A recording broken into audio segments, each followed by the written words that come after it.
Tabitha isn't just Miranda reincarnated. She is a pattern search.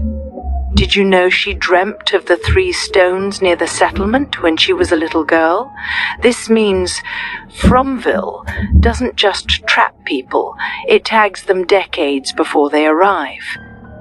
The system stripped the smell of home to replace it with coordinates.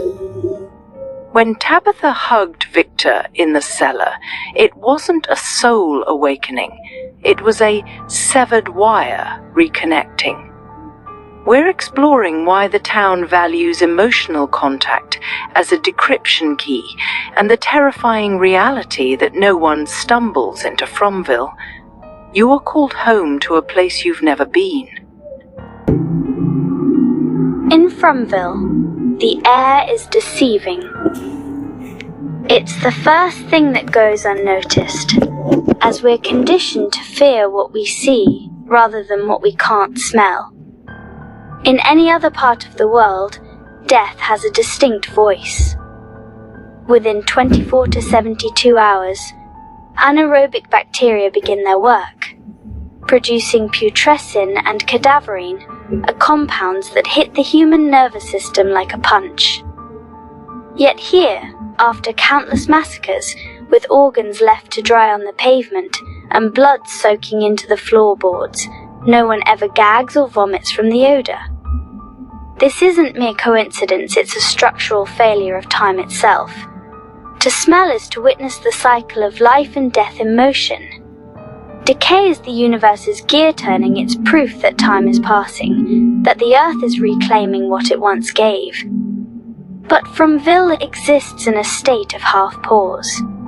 Decay occurs, but it is narratively muted.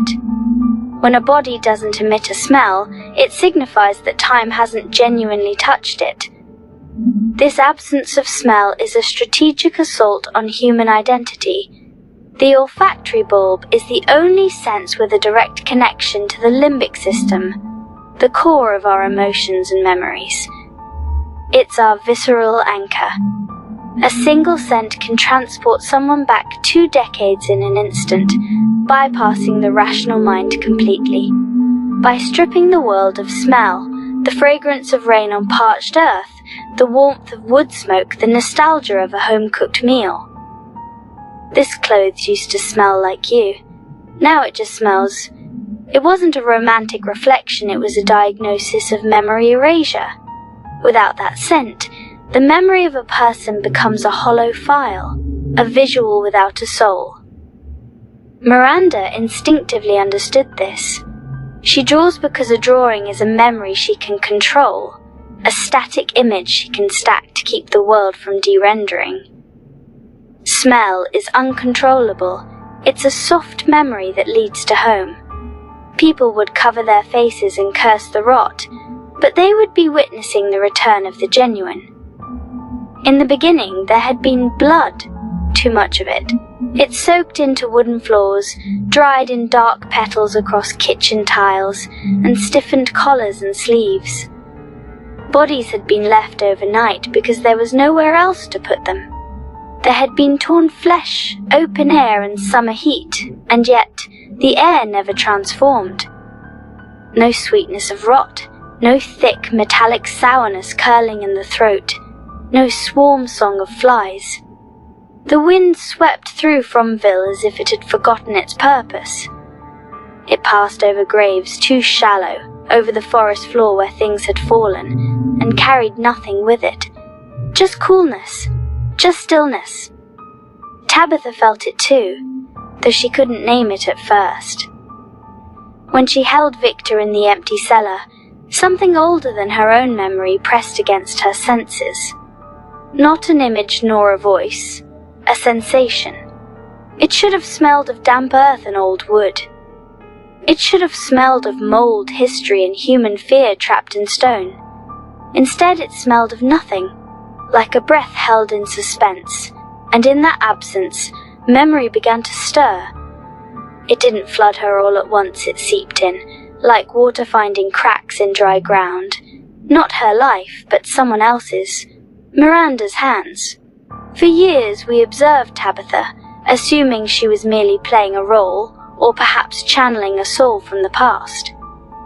We gazed at Miranda's paintings, hoping for a flicker of recognition, that satisfying click of a lock turning in a long-forgotten door.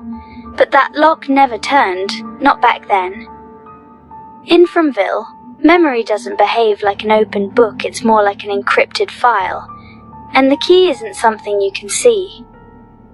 From childhood, Tabitha dreamt of the 3 stones near the first settlement. Just think about the weight of that realization. If this were a typical tale of reincarnation, she would have recalled everyday details. The scent of paint, the sound of a child's laughter, the comforting warmth of a life once lived. But she didn't. Instead, she dreamt of landmarks, of coordinates. Those 3 stones weren't mere nostalgic memories. They were systemic markers, a beacon. This implies that Tabitha isn't just Miranda reincarnated. She represents a blueprint that was activated long before she ever crossed that fallen tree. The dream wasn't a recollection of the past, it was a call to the future. This sheds light on why Miranda's painting stirred nothing within her. A painting is a static observation, and the system of Fromville overlooks observation.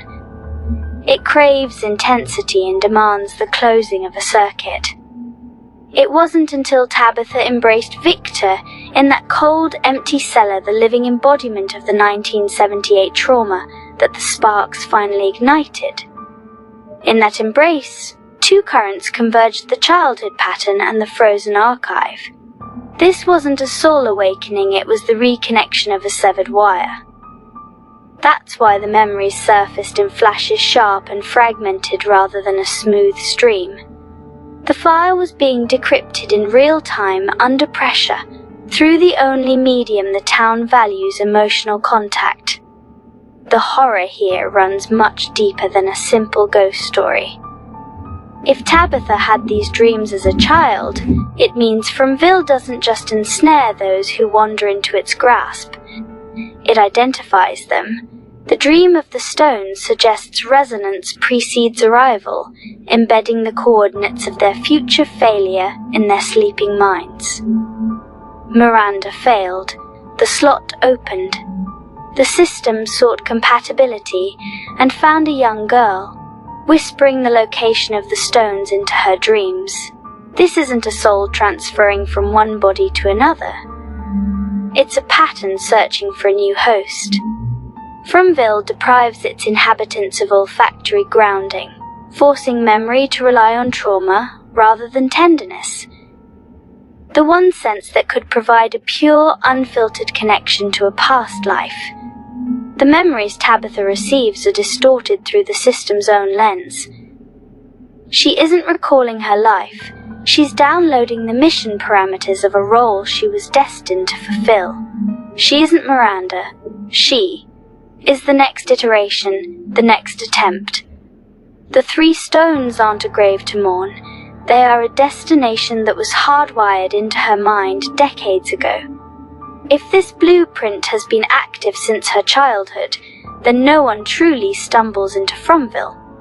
They are called home to a place they've never been, to complete a sentence that the town refused to let end.